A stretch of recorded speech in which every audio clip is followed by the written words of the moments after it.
ஹாய்ங்க. Dubai viral honey இஃபா chicken எப்படி பண்ணலாம்னு பார்க்கலாமா? இது பண்ணுறதுக்கு ஒரு பவுலில் கொஞ்சம் salt, chilli powder 2 spoon, Kashmir chilli powder 2 spoon, 1 table spoon ginger garlic paste, 1 spoon பட்டை கிராம்பு ஏலக்காய் பொடி, 2 spoon சீரகப்பொடி, 1 spoon garam masala, 1 லெமனோட juice சேர்த்துருக்கேன். கூடவே 1 ஸ்பூன் தயிர், 1 ஸ்பூன் ஆயில் சேர்த்துக்கிறேன். கூடவே 1 ஸ்பூன் சிக்கன் 60 மசாலா சேர்த்துக்கோங்க. டேஸ்ட் ரொம்ப நல்லாயிருக்கும். அளவுகள் எல்லாமே நான் டிஸ்பிளேல கொடுத்துருக்கேன். நீங்கள் ஒரு ஸ்க்ரீன்ஷாட் எடுத்து வச்சுக்கோங்க. இந்த அளவு எல்லாமே 400 கிராம் சிக்கனுக்கு சரியாக இருக்கும். நான் இங்கே சிக்கன் பிரெஸ்ட் பீஸ் யூஸ் பண்ணுறேன். நீங்கள் லெக் பீஸ் எதுனாலும் யூஸ் பண்ணிக்கலாம்.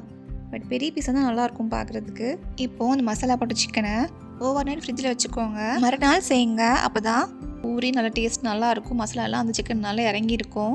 நான் சிக்கன் கிரில் பண்ணுறதுக்கு அயன் ஸ்கில்லட் யூஸ் பண்ணுறேன். நீங்கள் எதனாலும் யூஸ் பண்ணிக்கலாம். அவன் ஆர் ஏர் ஃப்ரையரில் எதனாலும் கிரில் பண்ணிக்கோங்க. எல்லாமே நல்லா தான் இருக்கும். இதில் மெயினே இந்த சாஸ். அதுக்கு ஒரு மிக்ஸி ஜாரில் 2 முட்டையோட வெள்ளைக்கரு எடுத்திருக்கேன். கூடவே 4 பல்லு பூண்டு, 2 சீஸ் ஸ்லைஸ் எடுத்திருக்கேன். கூடவே ஒரு 1/4 கப் பால், ஆலிவ் ஆயில், அப்புறம் 3/4 கப் ஃப்ரெஷ் க்ரீம் எடுத்திருக்கேன். எல்லாம் மொத்தமாக நல்லா கிரைண்ட் பண்ணிடலாம். கூடவே வினிகர், சால்ட், சுகர் எல்லாம் சேர்த்துக்கோங்க. அளவு எல்லாமே டிஸ்பிளே கொடுத்துருக்கேன், செக் பண்ணிக்கோங்க. நல்லா கிரைண்ட் பண்ணி நல்லா ஸ்மூத் பேஸ்ட்டாக எடுத்துக்கோங்க. இப்போ நம்ம சிக்கன் நல்லா ஃப்ரை ஆகிடுச்சு. ஃப்ரையான சிக்கன் மேலே நம்ம சாஸை ஊற்றிடலாம். சாஸை ஊற்றி 2 to 3 மினிட்ஸ் கொஞ்சம் சிம்மில் வச்சுட்டு மூடி வச்சு வேக வச்சு எடுத்துடலாம். இப்போ அது மேலே கொஞ்சமாக சில்லி ஃப்ளேக்ஸை தூவி விட்டுக்கோங்க. இப்போ அதுக்கு மேலே 2 ஸ்பூன் ஹனியை மேலே அப்படியே அழகாக ஊற்றி விட்டுக்கோங்க.